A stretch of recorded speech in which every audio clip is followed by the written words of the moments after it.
So what is subordinated debt? Well, subordinated debt can be called sub-debt, it can be called the second lien, it can be called the junior lien. Sometimes it's even referred to mezz debt. Basically, subordinated debt is any time a new lender funds behind an existing lender. And the new lender, aka the subordinated lender, is subordinating to the senior lender. So there's a senior lender in place, new lender comes in, and basically what they're saying is, hey, I'm funding behind you, senior lender. I'm going to be in a subordinated position. So this first lender will still have first rights to all the assets or any collateral that was used in order to make that loan. So what that means for the subordinated lender is if things go wrong and hit the fan, the first lender in there will have rights to everything. If there's a default or an issue or the business goes out of business, the senior lender has first rights to everything. And then if there's anything left over, it would go to the subordinated lender. So some of the cool things that you need to know about subordinated debt. One, it can be a really great tool to scale and grow your business. And especially right now as I make this video in this current environment. You may have a great relationship with your senior lender, your current lender, your bank, or whatever other lender that's in place. And that lender right now may not be looking to extend or give you any additional capital.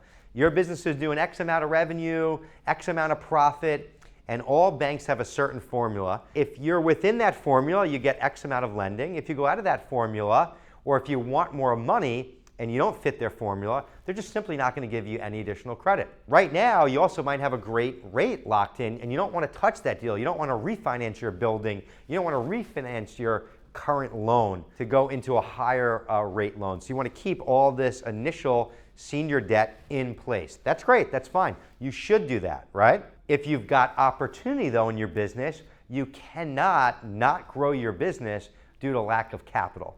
And there are sub-debt options that are out there and available today. Instead of touching your senior lender, trying to do a big refinance, trying to pull your building into the mix and refinance your real estate, or take out your senior lender with another senior lender. These things right now can move very slow.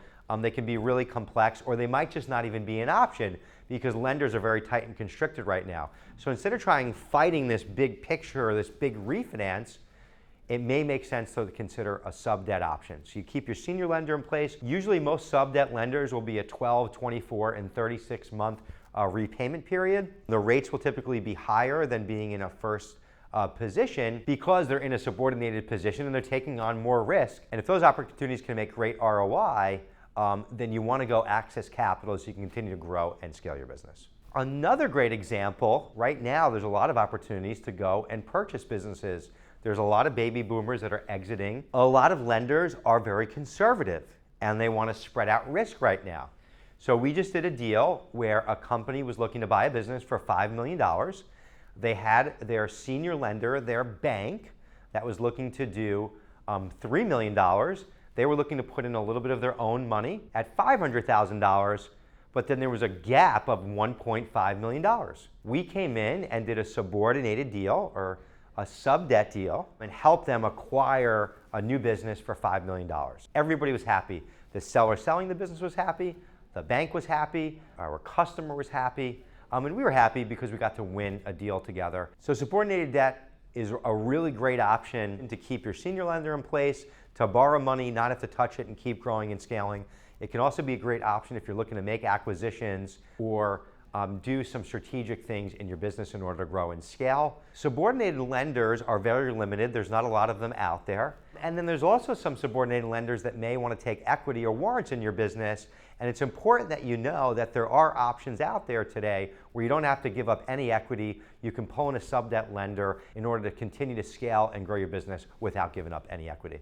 If you have any further questions, if you're unsure how to navigate this world, you're like, where do I go? What do I do? Don't worry. My team and I are very, very skilled in doing sub-debt deals. You can get connected with my team. You can ask any questions, and we can help explain if a sub-debt deal makes sense for you or not.